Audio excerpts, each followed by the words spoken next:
October of 1962 marks a time in history when the entire world was on the brink of a nuclear war, seconds away from mass destruction.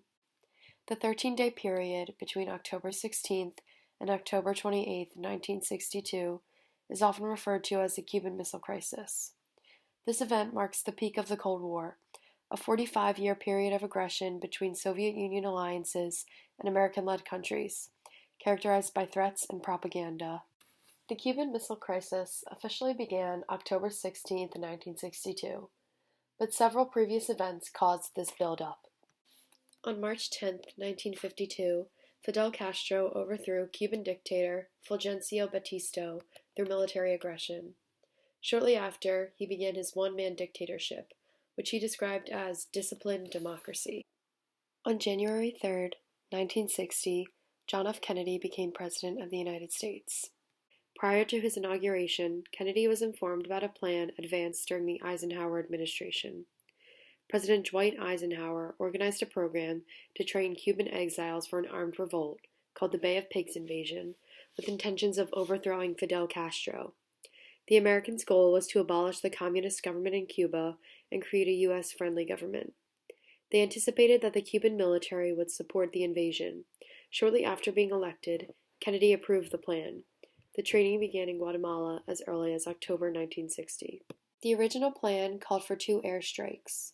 On October 15, 1961, 8 pilots in B-26 bombers disguised as Cuban planes missed many targets and left Castro's Air Force intact. As news of attack became public, so did American support of the invasion. On April 17th, the invasion of exiles landed at the Bay of Pigs. Castro ordered approximately 20,000 troops to the bay. American fighter planes were shot down, probably because of the confusion in time zones. Almost 1,200 exiles surrendered, and more than 100 were killed. After this, Fidel Castro made a deal with Attorney General Robert Kennedy to return the prisoners in exchange for $53 million worth of medicine and resources. The loss at the Bay of Pigs made a lasting impact on the Kennedy administrations. October 16 to October 28, 1962, was the climax of the Cuban Missile Crisis. Those 13 days were filled with carefully planned meetings and compromises in order to prevent mass destruction.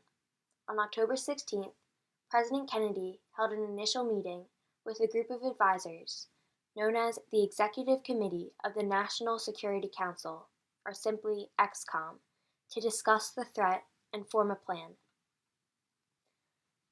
On the 3rd day, Kennedy met with Andrei Gromyko, the Soviet foreign minister, to discuss the motives of the Soviet Union when placing the missiles. Andrei claimed that they were there solely for defensive purposes.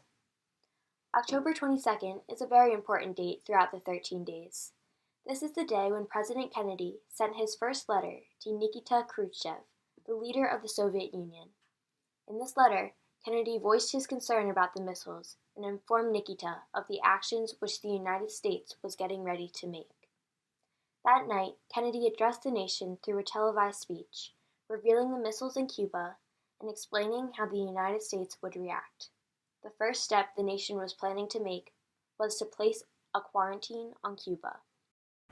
A strict quarantine on all offensive military equipment under shipment to Cuba is being initiated. All ships of any kind bound for Cuba, from whatever nation or port, where they're found to contain cargoes of offensive weapons, be turned back. The next day, Kennedy signed Proclamation 3505, officially stating the naval quarantine. This prohibited the delivery of offensive weapons and materials to Cuba. The next day, Kennedy got a response from Nikita Khrushchev, reinforcing again how the missiles were only there for defensive purposes.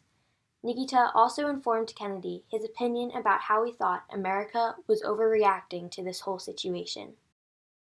2 days later, Nikita Khrushchev received a letter from Fidel Castro telling him to launch a strike if America acted violently against Cuba. Khrushchev then wrote a letter to Kennedy offering a compromise, which was to remove the missiles in Cuba if the United States cooperated in lifting the quarantine and promising never to invade Cuba. Despite what Nikita said, on October 27th, Moscow demanded the removal of the United States missiles in Turkey before any further action was to be taken.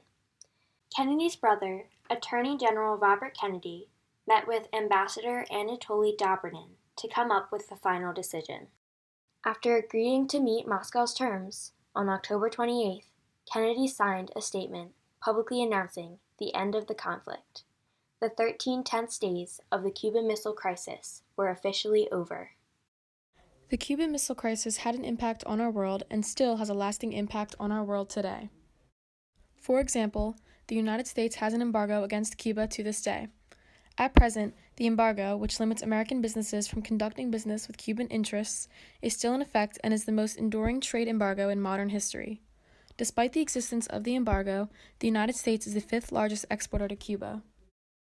The Cuban Missile Crisis also led to the United States respecting Cuba's rights to exercise their own rights on their property. The Cuban Missile Crisis also led to the formation of a nuclear hotline between the United States and the Soviet Union. This hotline was designed to facilitate communication between the President and the Soviet Prime Minister. It is a direct phone line to the Kremlin, a building in Moscow, Russia. Also after the Cuban Missile Crisis, President Kennedy signed a nuclear test ban treaty on August 5, 1963. It prohibited the testing of nuclear weapons in outer space, underwater, or in the atmosphere. The signing of this treaty was the first major step in the control of nuclear weaponry.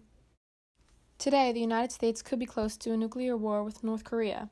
The following is a tweet from the United States President Donald J. Trump to North Korean leader Kim Jong-un. North Korean leader Kim Jong-un just stated that the nuclear button is on his desk at all times.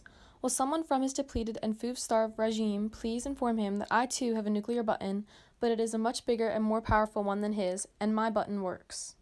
Hopefully, we can look back on the Cuban Missile Crisis and resolve the tension in the best way possible so we can avoid a nuclear war and keep the world happy and at peace.